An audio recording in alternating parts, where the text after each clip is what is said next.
Hello students, let us continue with the chapter The Last Lesson. Whenever I looked up from my writing, I saw M. Hamel sitting motionless in his chair and gazing first at one thing and then at another as if he wanted to fix in his mind just how everything looked in that little school room. Gazing means look intently, fix in his mind means keep or store for ever. So, in between writing, friends looked at M. Hamel, who sat still and stared at different things in the classroom in succession, as if he wanted to memorize the appearance of everything before leaving. Fancy. For 40 years, he had been there in the same place with his garden outside the window and his class in front of him.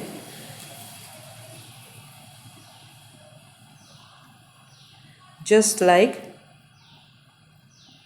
that, only the desks and benches had been worn means worn out, smooth. The walnut trees in the garden were taller, and hope vine that he had planted himself twined about the windows. Twined means climbed about the windows to the roof.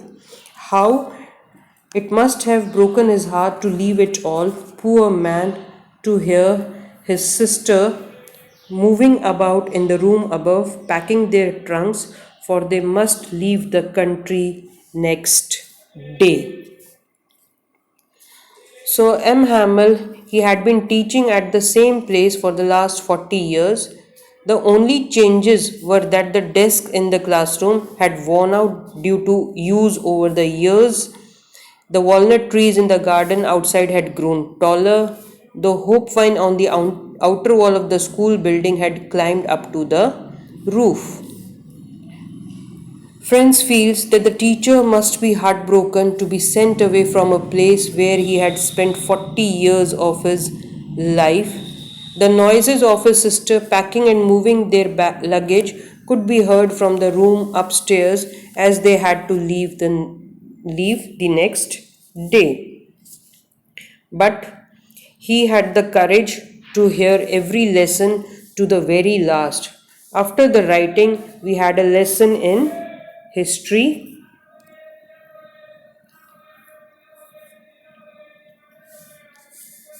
and then the babies chanted their ba baby boo boo.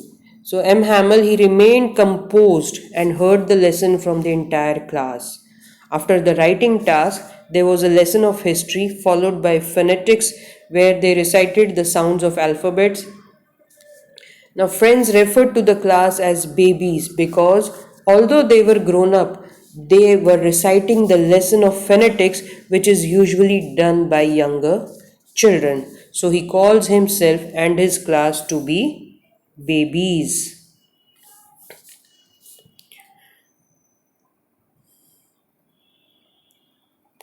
Down there at the back of the room, old Hauser had put on his spectacles and holding his primer in both hands, spelled the letters with them. You could see that he too was crying. His voice trembled with emotion, and it was so funny to hear him that we all wanted to laugh and cry. Ah, how well I remember it, that last lesson. Hauser had put on his spectacles and he was holding the primer in both his hands, recited the letters with the class. He was also crying and his voice it trembled as he spoke. Friends had mixed feelings. He found it funny to see how an old man like Hauser was crying and trembling, and on the other hand, he also felt emotional like Hauser did. Friends could never forget this last lesson. All at once, the church clock struck 12. Then the Angelus. Angelus is prayer song in the church. The start is marked by the ringing of the bell. So first the bell was rung and then the Angelus. So At the same time, the clock at the church struck 12 and the prayer song began. At the same moment, the trumpets of the Prussians returning from drill sounded under our windows. M. Hamel stood up very pale in his chair. I never saw him look so tall. So trumpets are a musical instrument, and pale hair is used to describe a person's face or skin if it has less color than usual. So he was pale color, faded. His face was faded. So at the same moment, the sound of the trumpets they played were played by the Prussian soldiers who were returning from the drill was heard. M. Hamel's face it became dull and colorless as the time had come for the class to get over.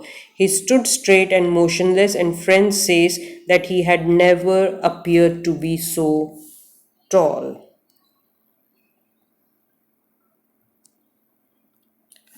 My friend said but something choked him.